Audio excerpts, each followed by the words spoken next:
Hello and welcome. We're here at Holistic Investments, and I'm your host, Konstantin Kogan, and I'm delighted to have an amazing guest today, Cinderella Amar, who's a managing partner at Glass Ventures. Hi, Cinderella. Hi, Constantine. Pleasure is mine.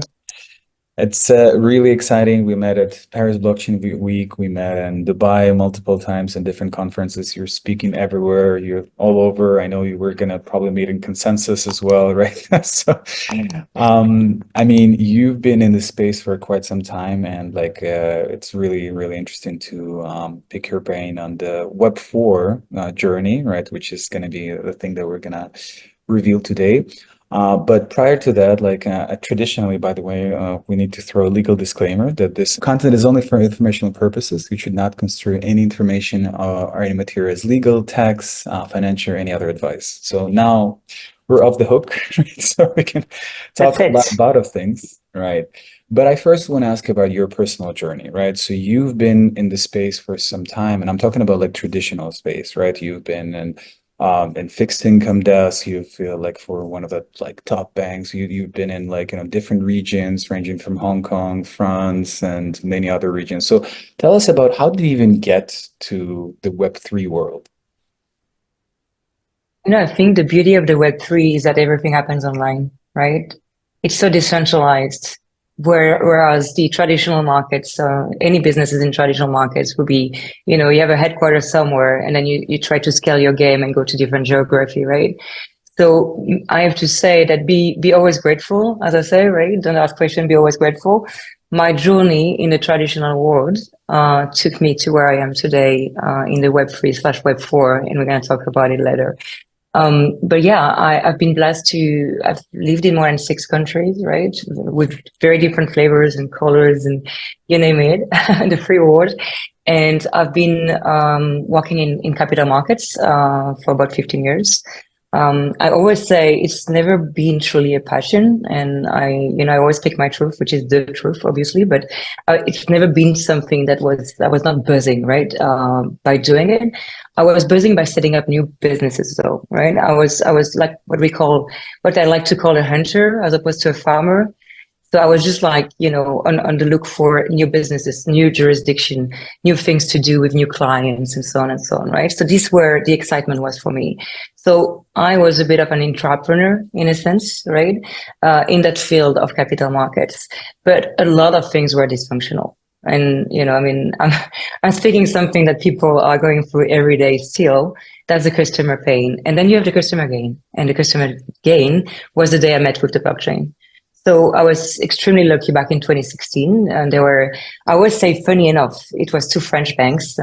Why two French banks, right? But two French banks looking with Broadridge in the US to launch a repurchase agreement on the blockchain, right? And this is the day I saw light for the first time, basically. I was just like, okay, so you can settle your transaction in T0, well, in the moment, instead of T+3, right? There is no middleman. It's cost efficient. That's it, right? And voila, as we say. So I was just like blown away as a trader myself. But the thing is, the next day nothing happens, right? Because you work for a corporate and there is regulation and there is this and that. So I was a little bit then frustrated. This is an understatement, because the minute you see light and you can't reach the light, it's a little bit discomforting, to stay diplomatic for now, because I know it's gonna evolve in the video, and then then I can be more even free in my words. But yeah, it was not great, and eventually I actually got promoted to leave the headquarters. So I was working for a French bank in Paris. Then I moved to Hong Kong to look after APAC business for fixed income. And it was 2017, the sweet years for ICOs. And this is where I started to make my teeth in crypto, as we say, because we need to remember that at that time, you didn't have, MIT classes for blockchain, or, you had no proper scholar education programs and so on. So you still had to go, as we say in the business, down the rabbit hole by yourself, and going online and finding dark links and this and that to get a grasp of what's going on in the Web3 space. And Web3 being a big word, right, with so many different verticals, right? So it was a lot to take on. And I just found my hobby, right? I was like 6 hours a day for I don't know how many years, just like reading for it, and that's it. And I was like, okay, I found my ecosystem. I found where I belong. Yeah. I love how you put it like that, like the comparison of blockchain with the light, right? I love that. It actually brings a lot of like new opportunities to the market, and I get your frustration as well. I share it. That's why we are also investing. That's why we're creating ecosystems. But I think it's important to also mention that yours is a very, very different approach, I would say, like, and I would say even more innovative. You kind of several steps above. If you want to understand better, like, the Glass Ventures investment thesis and why them, you can go to glassventures.vc and you will find in the section why Web4, right? And there's an explanation about the Web 1 static web, the Web 2 social web, the Web 3 semantic web, and now Web 4 that you call symbiotic web, right? So I want to understand better, like, how did you reach this particular investment narrative, and how do you describe Web 4, maybe a little bit in more layman terms? Sure. So it came up when my co-GP, Bandip, we were discussing that we were looking at Web3, where we've been investing already for some time. And we were like, okay, so Web3, at the end of the day, is what we call the read, write, and own web with the NFTs and so on, right? And the metaverse is the era of the metaverse. And then we like to do a bit of banter, and I always say debate to elevate, right? And I was really like quite strong on the metaverse. And I was telling him, look, at the end of the day, by my perspective, the metaverse didn't reach the maturation of its ambition, right? And I always say I might sound, arrogant, but as long as I'm elegant, it's fine. But the thing is, like, the metaverse, when you think about it, has been extremely successful thanks to the pandemic. Because you would have these people staying in their studio and trying to find a way to access a reality that is better than theirs at that moment, right? But when you look at it today, the total addressable market, as per an investor perspective, the TAM, the total addressable market, is tiny, right? Yes. It's scattered to generation XYZ. It's not for me. Perhaps for you, still you're a bit younger than me, but it's not for me. It's not for my parents, not for my grandparents. I'm not gonna, ask my mom to get a MetaMask right now. It doesn't work. So what is missing? Mainly the UX. And when we started to make some research on Web4, it's quite incredible. It was like about a year from now. And we were doing our, traditionally research. You go on Google, Web4, great, 4 articles. You go to X, 5 articles. You go to LinkedIn, 8 articles. Okay, there's something to be done here, right? So we are quite blessed at Glass Ventures that we have welcomed as a venture partner Cambridge Blockchain Labs, so from the University of Cambridge.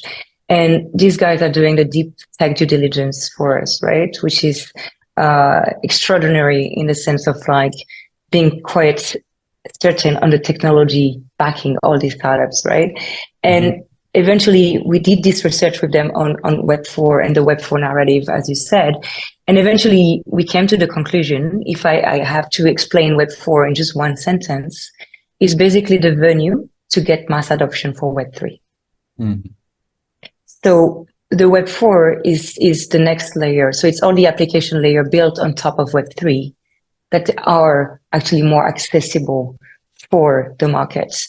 So if I look at, today we speak about Gen AI. Sure. So if you intertwine blockchain and Gen AI, it's a different adventure. It's a different sense of, of accessibility and so on, right? And democratization of things that might sound not that easy to understand. So the Web4 is a way to simplify complex things coming from the layers before. So there is no competition between Web3 and Web4. It's a natural evolution, right? But this is where we stand. And if I need to give a little bit more, nerdy definition, obviously, right? You mentioned symbiotic web. So it's all about the harmony between human beings and the systems. right? Getting into harmony. So if you look at the smart internet, that is Web4, it is a peer-to-peer network, right? Decentralized with the power of blockchain. I mean, I would just also like, looking for a definition of symbiosis, right? And I was just any type of close and long-term biological interaction between the two biological organisms and different species, uh, uh, termed symbionts. So we are like living also in a very close proximity now, but in online space, right? Which sometimes we don't understand this, but it's already happening. This interactions is happening. And you mentioned, right, a very important topic that, during pandemic when people felt vulnerable, lonely, I mean, the natural evolution came to fruition, right? We experienced something new that it came just not like artificially. We actually were started to like people started to search for a new level of communication, for a new level of adoption. And I think, yeah, like that you're correct that it will continue this path. Now, I want to mention also that you are beyond the Cambridge Blockchain Society, which is obviously exceptional partnership you have. You're also backed by institutional, like the publicly traded company, Fineqia, right? So it's traded on Canadian security exchange, right? So can you explain a little bit like your relationships? How does it work between of you? Like, what do you take from Fineqia and what do you bring to Fineqia and to your customers? Sure. I would say one word is symbiosis again. It's actually you would look at Glass Ventures as the VC arm for Fineqia, basically, right? So which is what is great. What Fineqia brings to the table is number one, as you said, the institutional backing. So having Fineqia in Cambridge, it brings a lot of institutional flavor to our venture capital firm, right? And that's also why the name of the company is Glass, right? So it's all about transparency, risk management, due diligence, no more than ever. And I'm not gonna name my friends, but when I think about these friends that put the last check into FTX a week before it went south, I want to avoid this kind of reputational, risk. I think my parents gave me a cool name, and I tend to keep it that way. So that's why for us it's just like extremely important to be super bootstrapped in terms of risk management and so on. So having Fineqia together with Cambridge is extremely helpful, important, and instrumental for us. And then so Fineqia has been actually investing for quite a sustainable amount of years in the space already, in tech, deep tech, and Web3. And basically, Fineqia is contributing to the GP, and we roll in around 6 million equity worth of investment that has been done through Fineqia, that are vintage, right? 2018, 2019, with one a decent track record. Yeah, so that's great because it shows us the track record. It shows the track record. It shows the access we have into specific deals, and also how we've managed to nurture these companies for the last 4 to 5 years, and the traction from there. Yeah. And then you have beyond that, like you're obligated to higher standards of like, the anti-money laundering, the regulated custody, and many other like institutional grade like partnerships, right? That's right. So then, everything is audited, right? So as I like to say, it's kosher, halal, you name it, right? We have like solid caliber in the team. The chairman of Fineqia is a former head of AIM, Alternative Investment Management at London Exchange.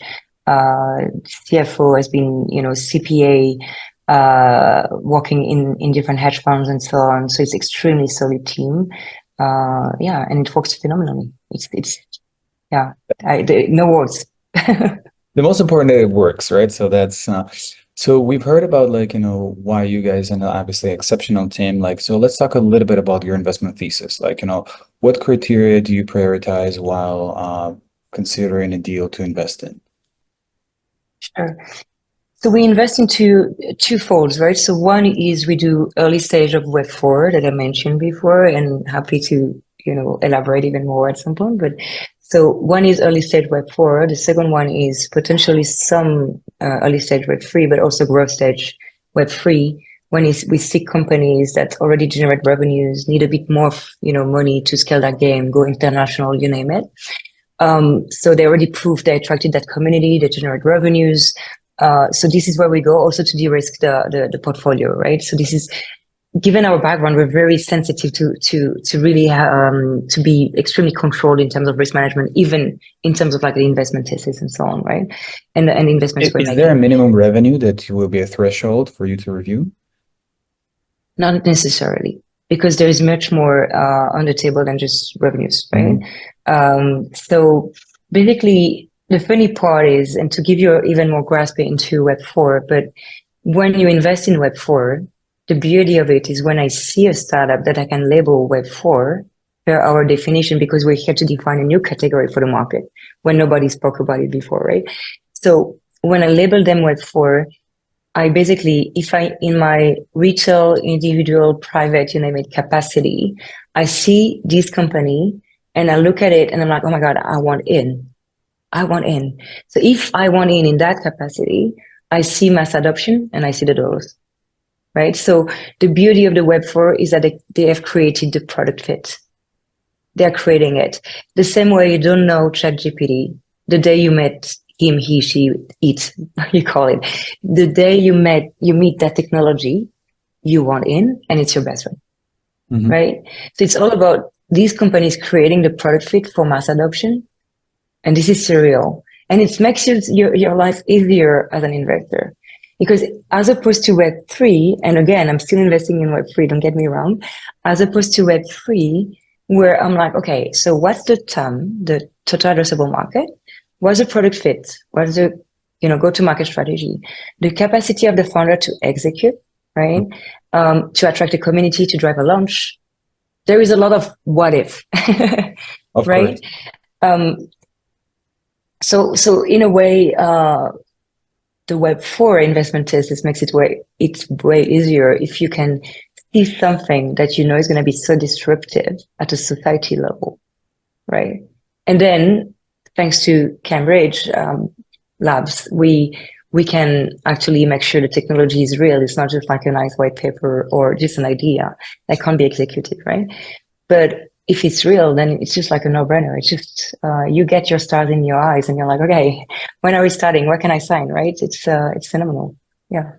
So I think it's really exciting, like, your, I would say, holistic approach to how you conduct like this due diligence. And like, I'm sure it's very, very thorough, but like, I have a feeling that still some people might not fully grasp the idea. Okay, well, still, how would you differentiate the Web3 investments from Web4 investments? So maybe by providing an example of the company that you already invested in, like if you're welcome to say name, like, or like maybe you want to conceal it, that's fine as well. Like, how do you even understand when you get a deck, right? You get somebody introduces you. So nobody's saying, okay, this is Web4 opportunity. So first you need to even identify it, right?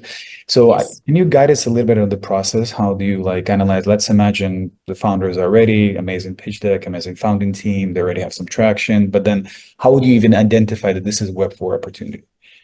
Sure. I would give you an example of an upcoming investment, right?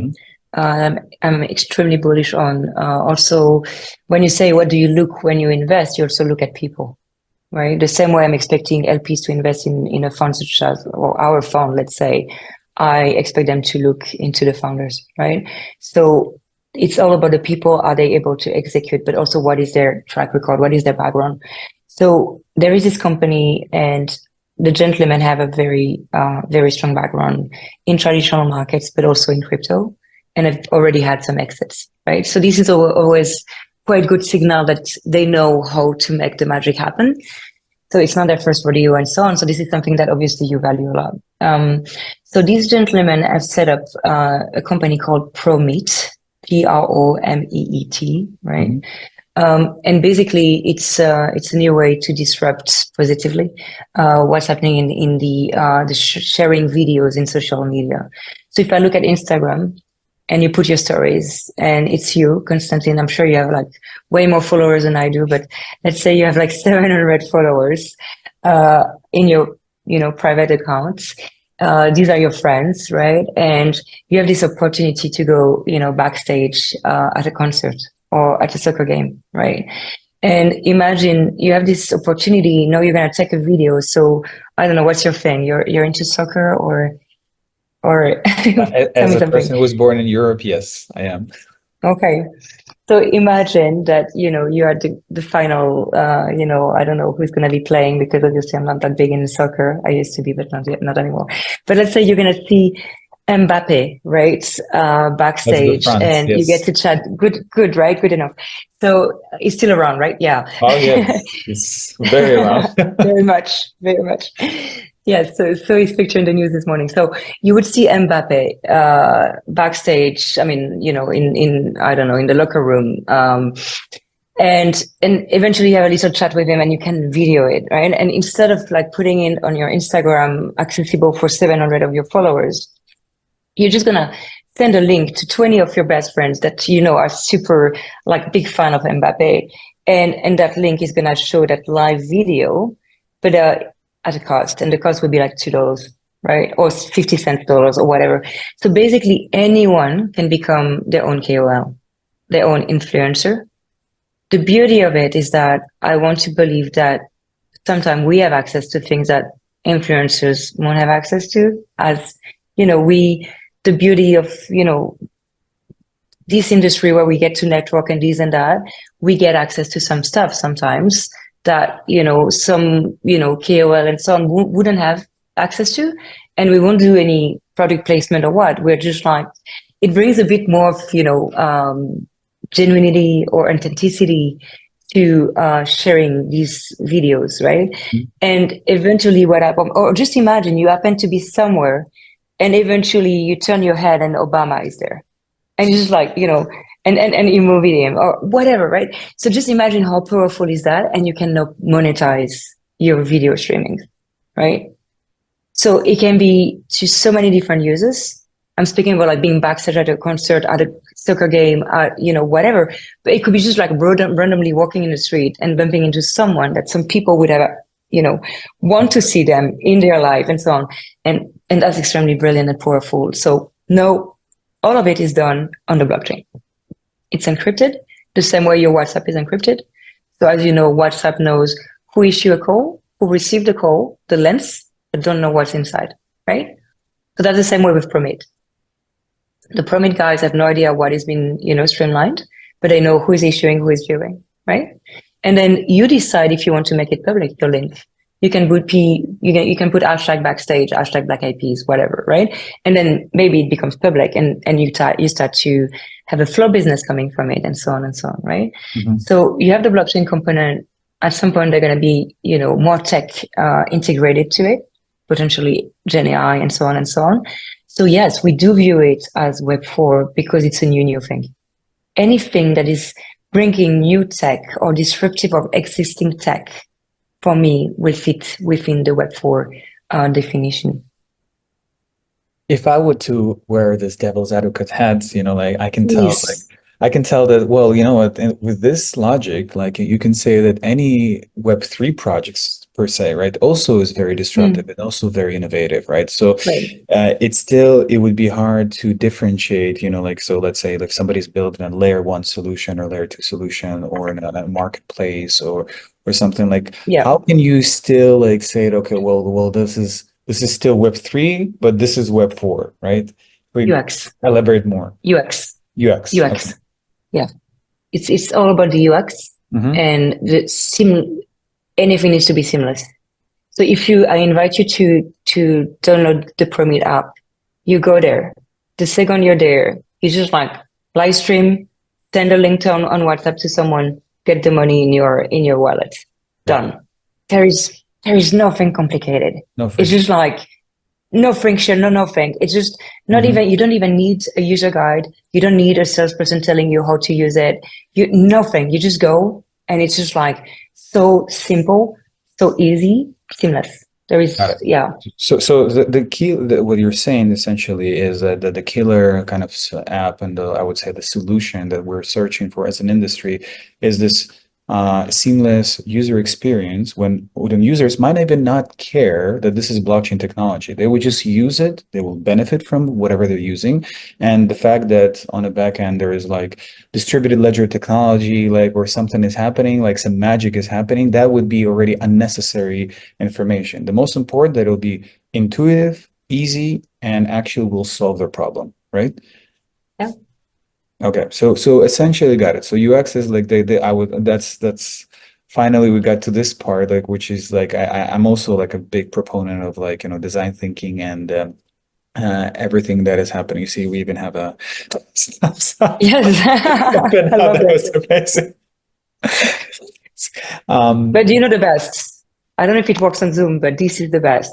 oh wow, this is magic. Wow, I Carry should some love, I should try it. You see, it works so. Wait, wow, Zoom is right? a different level of connection. Um, no, so this is so what would be your advice if I would ask you, like, what for aspiring entrepreneurs who are like trying to launch the Web4 technology, like, like what, for example, if they were to pitch you, right, how would you help them to structure a pitch so that like, okay, well, they send you Telegram note or I don't know, LinkedIn direct message or maybe an email, right? What would you advise them to focus on so that like it will catch your attention? Because I'm sure you're sent thousands of projects, right? And you have a limited like ability to even like focus and like look at the best, right? So how can they help you to find them?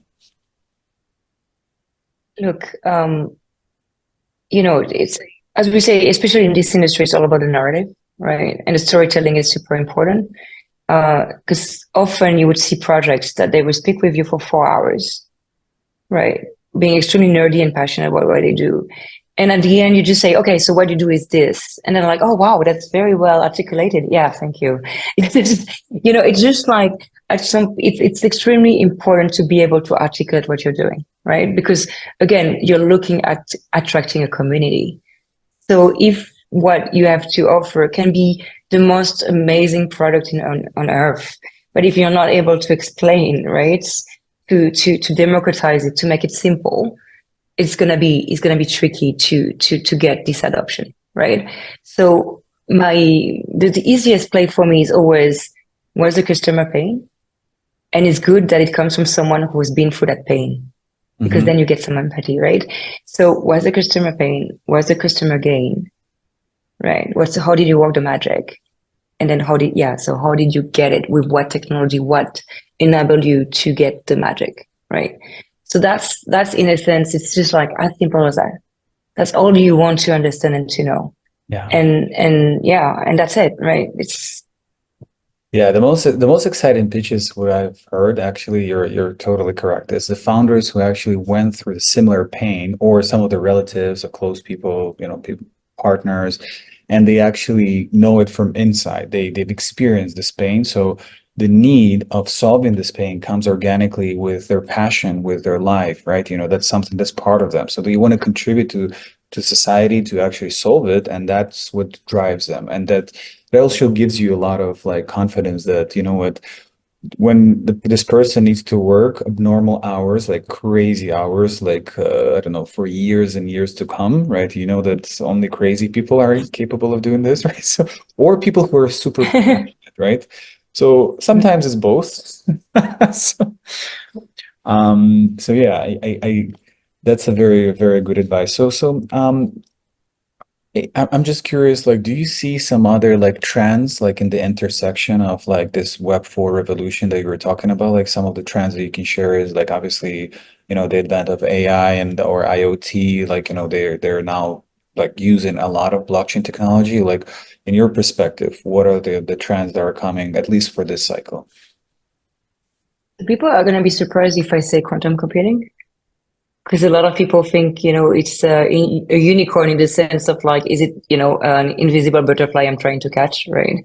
Uh, but actually, it's real. It's cooking. I've seen it with my own eyes. Okay. It's just gonna take a bit of time to get more accessible or democratized. But it's extremely powerful. It's extremely exciting. And that's what excites me the most right now, to be honest. Can you elaborate why? Because then it's gonna decouple the power of the Gen AI and anything we see in the AI space right now. So if you look at AI, it's quite funny because the world is looking at it and people are like, is it a flavor of the moment or what? No, it's here to stay and it's been here for a while actually, right? It's just that the way it's been displayed now makes it people understanding it and have use case for anyone in private and in business life, right? But it's been there for 10, 15, even more years, right? I mean, I've myself used, AI chatbots in the dealing room already in 2017, but nobody was speaking about it, right? And it was a revolution, but nobody was speaking about it. It's just the way AI has been, broadcasted now, like AI in a very vulgar way of saying, but most of it being Gen AI, generative AI, makes it people being like hooked on it. But it's here to stay, and it's a natural evolution of what's happening in the blockchain space. Because anyway, Gen AI is going to disrupt any single industry, so the Web3 industry as well. Not going to be left on the. Are you looking already to some generative AI projects so far, like that you are looking to invest? Not specifically generative AI at the moment, but a lot of intertwine between blockchain and AI. Yes. So you're talking and about then like we more also do middleware? Yeah, but we also do pure Web3, right? As well, right? So we have a decent mix, but we don't at the moment do a mere Gen AI project. We haven't seen anything that particularly excites us at the moment. Got it. Now, there is a question that I want to ask you, like, to also, which comes a lot with when we talk to some of the projects. So, especially those who are, I would say, successful businesses. So they're not startups; they're more in a growth stage, and they want to tokenize their business, and it comes organically with like something. And now we're having an interesting conversation. This happened already multiple times, so I want to hear your opinion about it, about the equity versus tokens. Right. So there is a portion of investors who are coming to seed, pre-seed, maybe even Series A, and all of a sudden a project decides, okay, well, I'm going to create another entity which is going to be decoupled from it, and maybe somehow the IP will be connected, but there's a different class of investors, which are token investors. And I have my own opinion about it, but first I want to hear yours. Like that, can you explain where the conflict might come into fruition? Yeah. When people ask me, do you do equity or token? You asked me this question 9 months ago, I would say only equity. You asked me this question now, I would be tempted to say only token. I mean, there are clear signals that we are on the eve of, a bull market, right? And on the bull market, there is a lot of, if you want to think short term, that's what I would think. I would say, yeah, go all in with token, right? But I think it's again very important to have a good balance of equity and token, right? And also when you invest in token, you need to have the capacity of doing your treasury management. Because I've seen so many venture capital firms investing massively in token, then they leave it on a ledger, then there is a bear market, right? And then how do you meet the ends, which is pay your bills that are in fiat, right? So it's all about like, you can invest in token, have your treasury management, know how to deal with that, how to make babies with this token.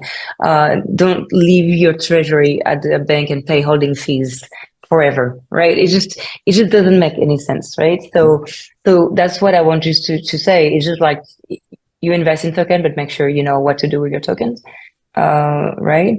And I appreciate when you don't necessarily have a play at flipping it on the market on the secondary right away when you invested in that company, because it doesn't show a great signal of support to the company you invested in necessarily, right? There is different plays, but so there is different behaviors that are preferred than others, let's say, being non-judgmental at all.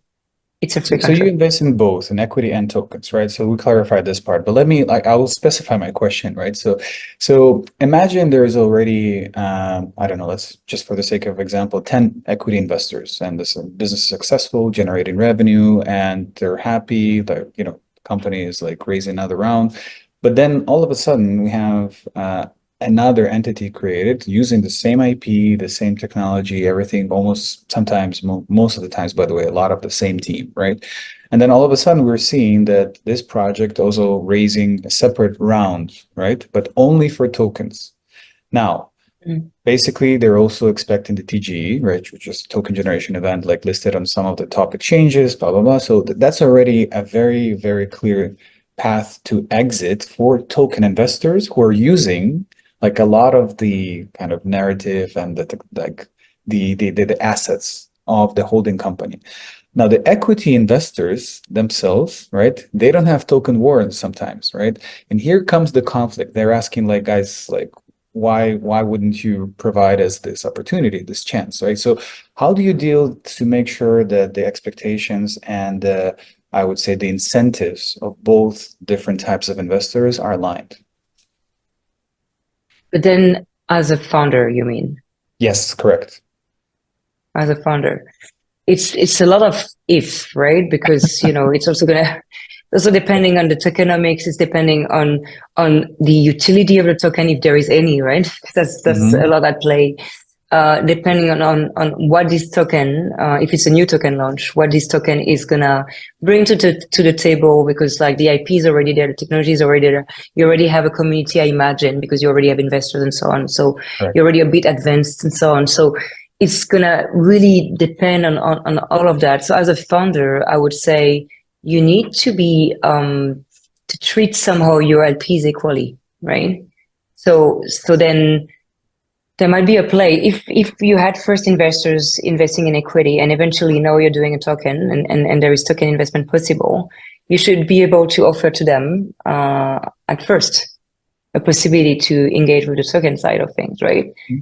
There is different ways, right? There's different ways. I just want to believe that it's always very important to be fair as much as you can, and especially in your relationship with your LPs, because an LP coming in can still top up at some point, right?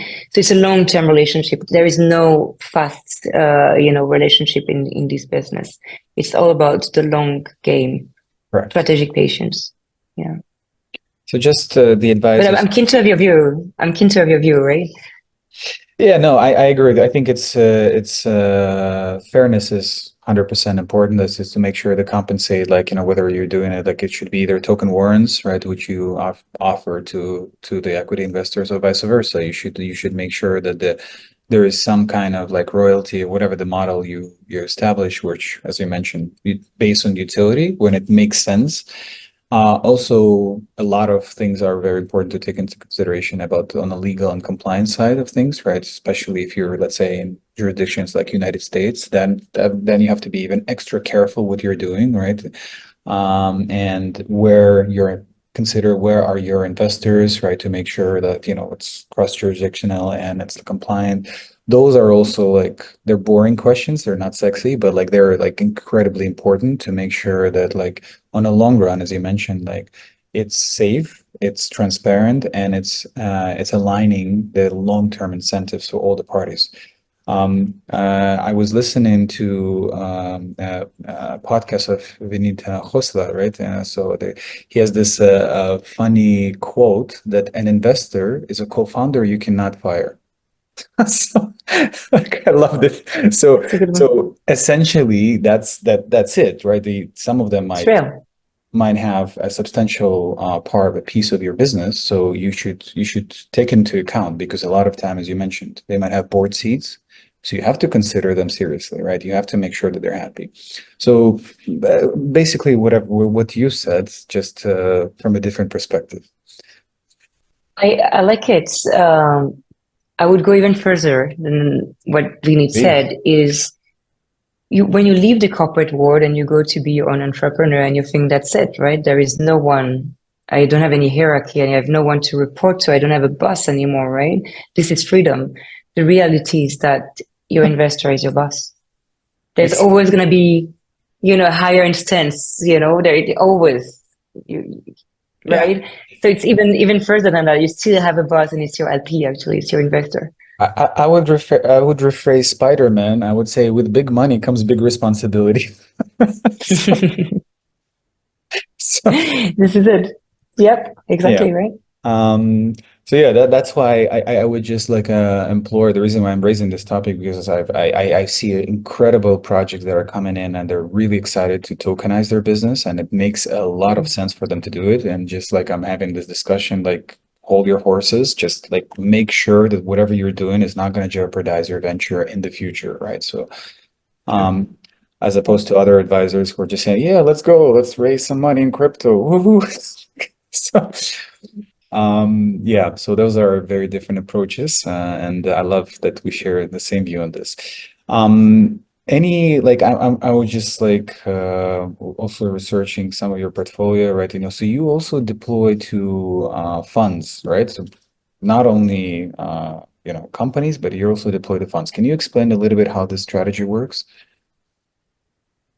Yeah, I mean, it all started with an early investment we did in Web Digital that you're actually quite familiar with. I think you Yes. spent some time with them, right? Correct. See how this works, Full right? This is cycle, a small yes. world. I love it. I love it. Full cycle. So we've been investing in Web Digital, and by investing in them, we also invested in their two of their NFT funds. And so eventually we became LPs of funds ourselves, which is phenomenal in terms of like diversifying your deal flow, basically, right? So especially they're based I mean in Los Angeles and so on. So it gives us a fit in the US as well. And we get to see things that we not necessarily see from where we're based or located.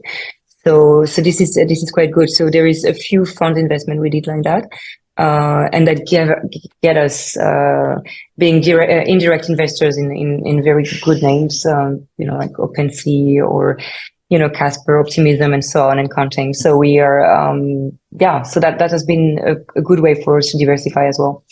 Are we gonna do more fund investments going forward? I mean, we never know, right? But at some point, why not looking at, a VC fund focused 100% on Bitcoin, for example, just for us to get exposure on Bitcoin, right? Bitcoin And working ecosystem, with, right? You're not talking about like yeah, just like buy long short. You're talking about Bitcoin ecosystem that is investing. yeah, in the illiquid side still, right? So on a VC, right? So why not investing in a venture capital from 100% Bitcoin maxi, right? So just doing Bitcoin project related, because it would give us exposure to Bitcoin with already getting the best access with experts, right? On that, why not, right? That could be something we'd be keen to look at.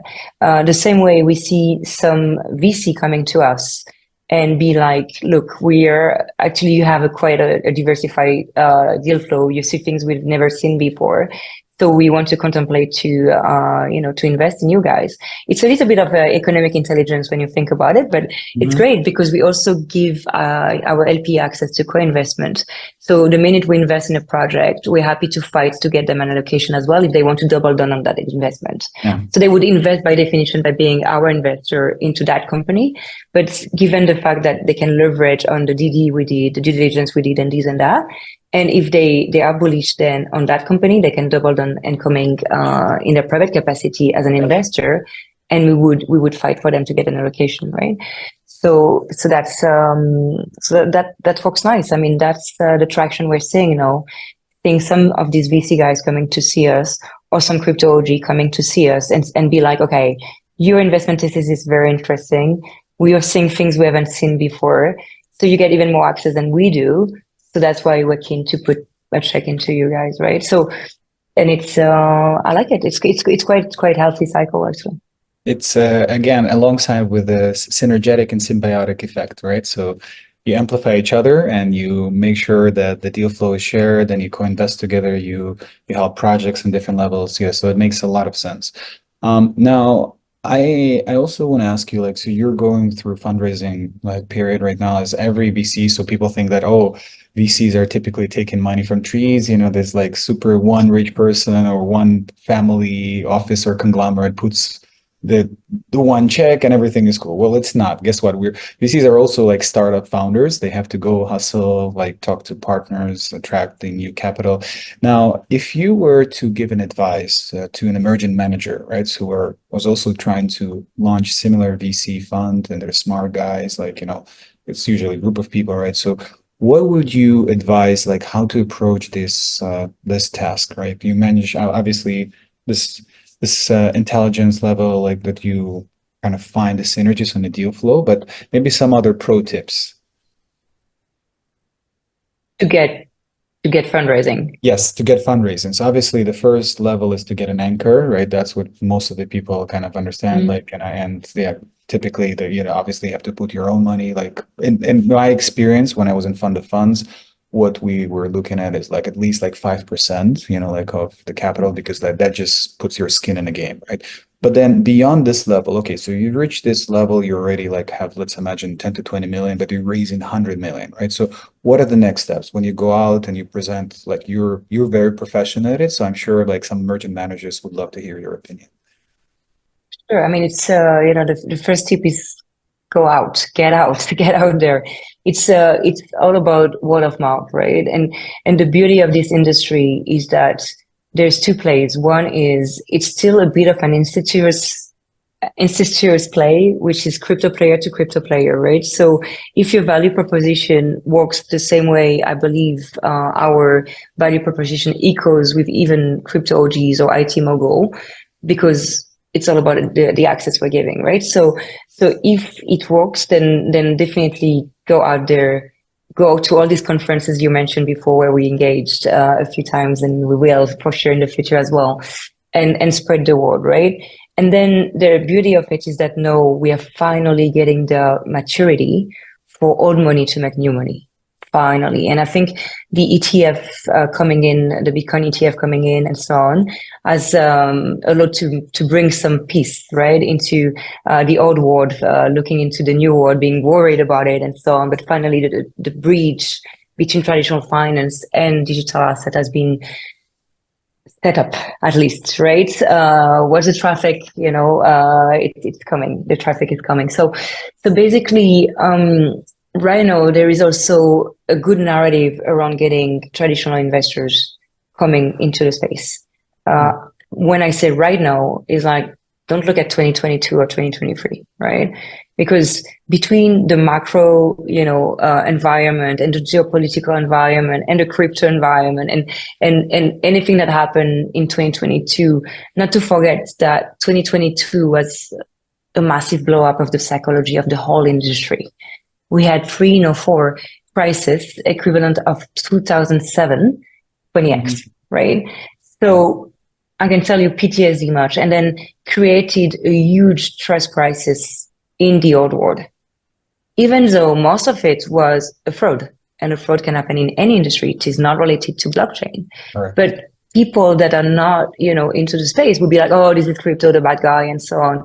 And the funny part is when you look at the media, describing crypto as, the bad guy and so on and so on. And when you look into it and you're like, yeah, but this is nothing compared to what happens in the traditional markets that are super regulated and so on. Anyway, right? So it's just like it's all about perspective and again, narrative and storytelling. But so eventually 2022, 2023 you would lose your time speaking to your neighbor about coming into your fund, right? That wouldn't work. Because the traditional world was not ready to come in. But again, the narrative is changing, right? I think the ETF coming in is a good thing. I think the Gen AI also came in as a pacifier in a way. I don't know if you call this like that, but as, the white flag, and be like, okay, you should look at tech again. And people get this FOMO. Again, I want to say, I always say when I speak to someone that is not from the space, I get them by fear. Mm-hmm. And then this fear is transformed into a FOMO, and the FOMO becomes fear no more, because you're coming with us and we're going to future-proof yourself, right? you're gonna buy yourself a hedge against your own vintage investments by investing in the future of tomorrow, right? Yeah. So yeah, that's a very smart approach. So yeah, basically, for any emerging managers who are listening to this, like please go out, just sell your expertise. That's what you're saying, like, and sell your vision, sell like your ability to find this future technology of tomorrow, and like yeah, and obviously we understand the sentiment and of the crowd is very important when the bear market is in full fledged. I mean, there's not a lot you can do. You have to just like have enough capital to sustain it, and then when the bull market is coming or just at least like close to this, like that's when you go hit hard, right? So, and go out as you, I mean, I see you speaking all the biggest conferences and which is also very inspiring. And that's like, I think that would differentiate the leaders who are able to go out and like capture the attention and show their vision to in a way that people will be like will be not only inspired, but they will understand clearly that, okay, this perspective, it has future and we want to back this person. Because basically, again, venture capital firms are also startups in a way, right? So they have the same, they have a little bit different structure, but like a similar like concept, right? So you have to convince people to support you. And as you mentioned before, they're becoming your long-term partners. So you might as well treat them well. I mean, it's more than a wedding, right? Yes, It's more than a marriage when you think about it, right? And I know what I'm talking about. So it's just uh, when your LP come into your fund, it's a journey. It's a very long journey, sometimes lasting more than a marriage. So you want to make sure that everybody is happy in this marriage, right?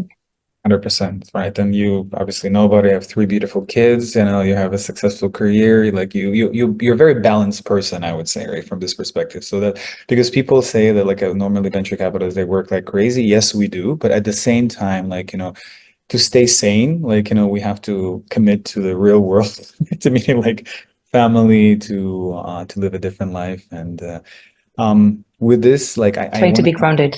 Yes, try to be grounded. So with this, I want to ask you the last question for today, and I hope we can have more shows together. But I never like notify people because that's the funnest part because the show name is Holistic Investments. So this is the most important question, in my opinion, that you can be asked. But I want to know your perspective on this. Like, so what is the meaning of life to you, Cinderella? The meaning of life. A meaning of life, yes. Completely I love unrelated it. question to Oh my blockchain or God. anything, but like, yeah, but this is going to be a genuine answer because it comes from on the spot. No, but this is brilliant and unexpected the way I love it. Um, I think a big, as becoming very philosophist here, but I think, as human, we're missing something. I think the way God, or you name it, created us, we are made with something missing inside of us, right? So for me, the meaning of life is this quest of fulfillment, right? And there is so many different ways to be fulfilled, right? And at so many different levels, because we're simple and complex capacity that we have or layers that are building us, right? But you have what fulfills your heart, what fulfills your spirit, your ideology, your soul, your physics, like everything, right? Your drive, your sacred fire, your everything. You will never be 100% complete, as because you're human, you're not a divine creation, right? And you shouldn't be looking to be 100% fulfilled. But I think it's a journey of learning how to be content, right? But also a journey of learning, how to be at peace, right? In your quest of getting fulfilled or Mhm. fulfillment. Yeah. Beautiful. I mean, I think, see, that's the best one. It's authentic, coming from the heart. So Cinderella, I really enjoyed our conversation. Thank you for your wisdom. I know that you're going to back a lot of amazing founders along your way. And I wish you a lot of success, a lot of multiples, and unicorns, decacorns, everything, everything. But for you to be Dragons. successful, yes, like all the mythical creatures. But The fact of the matter is, like, I love your purpose, like your drive and your vision. So I really wish Glass Ventures to be successful. You, Bundy, like, I think you have a really tremendous team, like together, like, and yeah, we'll be happy to work together in CoinVest as well. Thank you so much. That's beautiful. And namaste.